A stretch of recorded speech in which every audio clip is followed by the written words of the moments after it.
Il faut que je te filme.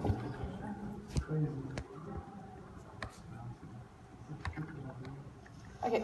Alors là, c'est lequel, là, tiens?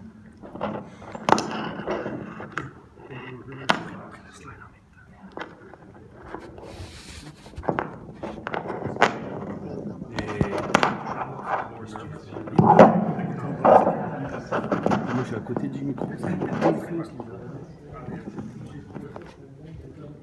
Alors, le gars, c'est un homme de 78 ans avec un antécédent médical de problème de rein qui sous dialyse depuis les 10 dernières années.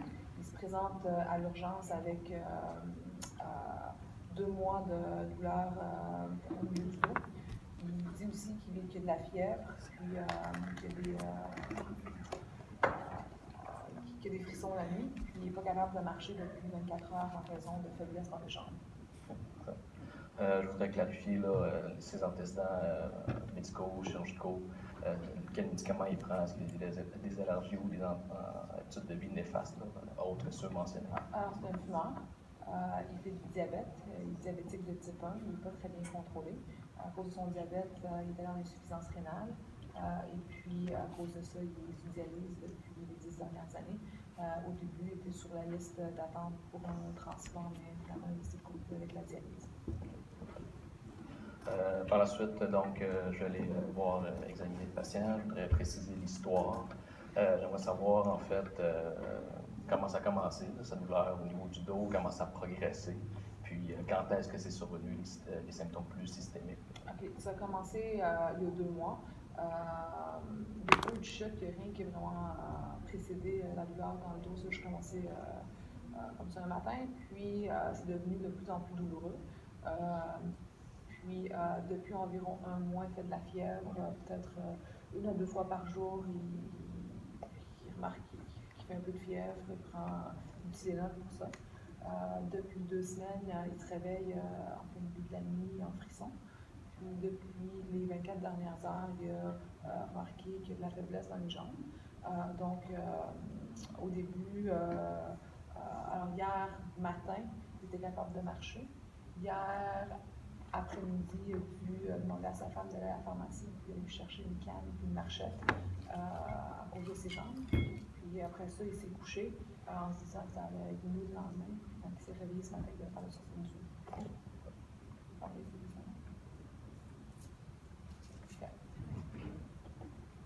Qu'est-ce que tu veux savoir d'autre? Est-ce qu'il y avait eu un foyer infectieux autre par le passé dans les 2 derniers mois? Non. Puis est-ce qu'il y a des symptômes systémiques là? Est-ce qu'il a perdu son appétit, perdu du poids? Non, pas de perte de poids, pas de perte d'appétit. OK, parfait. À ce stade-ci, je vais procéder au bilan paraclinique. Je vais faire un examen physique premier. D'accord. Donc, il est déjà dans la civière, je vais procéder à un examen neurologique complet. Okay. Les membres supérieurs et les membres inférieurs, moteur, sensitif ainsi que les réflexes. Okay. Vérifier également au niveau sphinctérien. Je n'ai pas demandé les questions de sphinctérien tantôt. Puis, je voudrais aussi ensuite de ça faire l'examen au niveau du rachis en le mobilisant en bloc. OK, parfait. Autre chose que tu veux savoir? À part l'examen neurologique, l'examen du rachis, est-ce qu'il y a autre chose?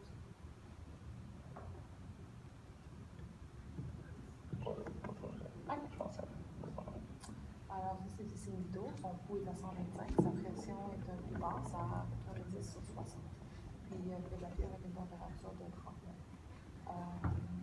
Alors, au niveau de l'examen moteur, il est capable de bouger ses jambes, mais à seulement 4 sur 5. Puis 3 sur 5 muscles. Il ne peut pas sentir en dessous de T9. Puis il y a des super réflexifs. Puis son toucher rectal est normal. Puis il n'est pas capable de mobiliser sans assistance, mais si tu l'aides, puis s'il est soutenu par 2 personnes, il est capable de prendre le poids. Bon, je réalise que tantôt, je n'avais pas demandé les signes. Que les signes. Parfait. Rendu à ce stade-ci. Qu'est-ce que tu veux savoir d'autre?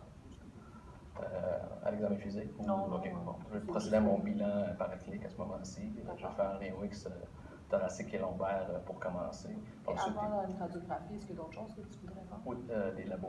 OK, quel labo? Donc, formule sanguine complète, AVS, CRP, électrolyte, créate, glycémie aussi, vu qu'il est diabétique, hémoculture également parce qu'il se présente avec de la fièvre.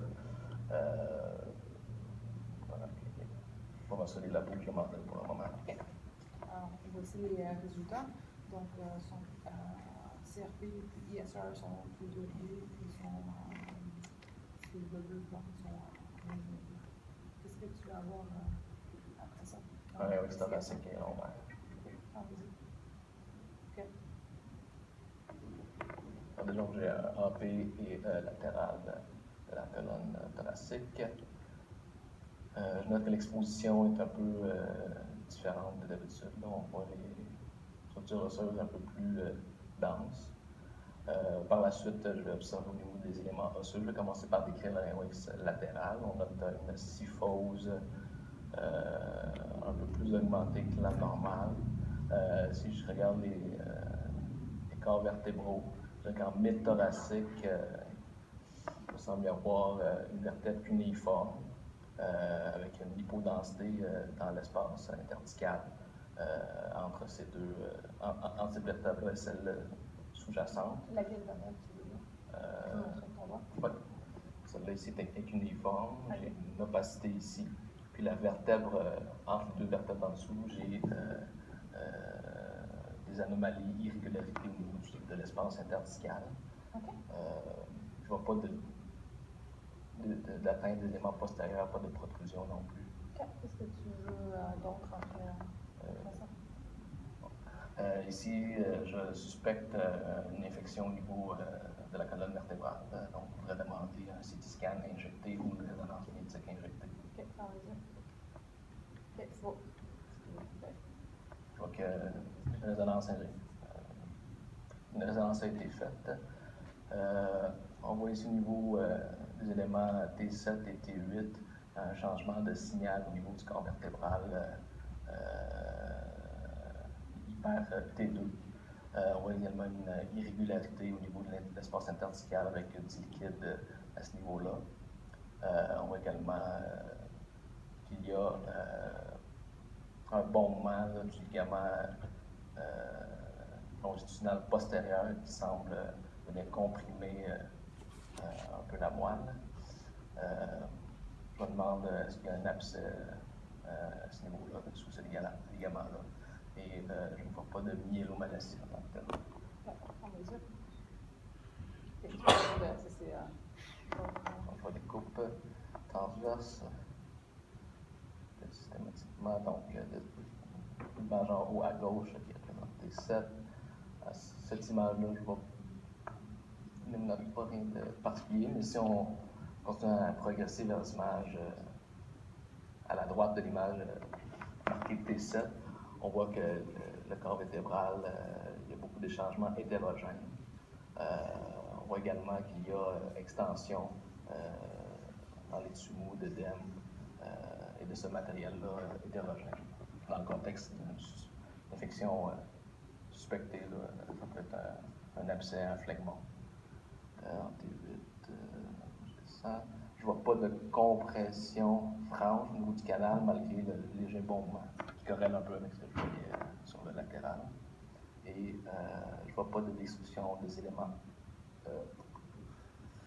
postérieurs. Les particules me semblent intactes.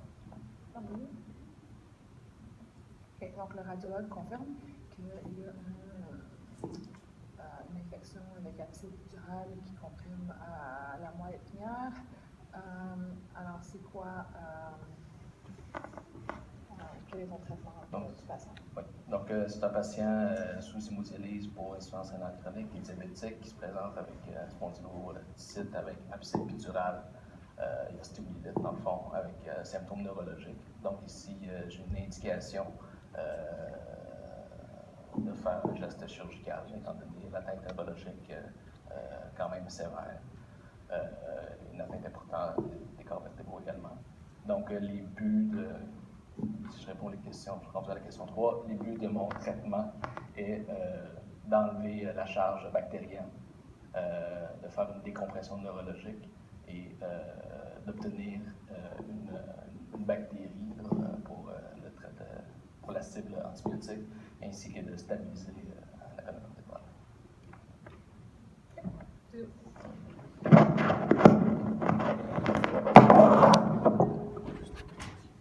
Commentaire, Richard, sur sa performance. Je suis impressionné. C'est quand même très bon.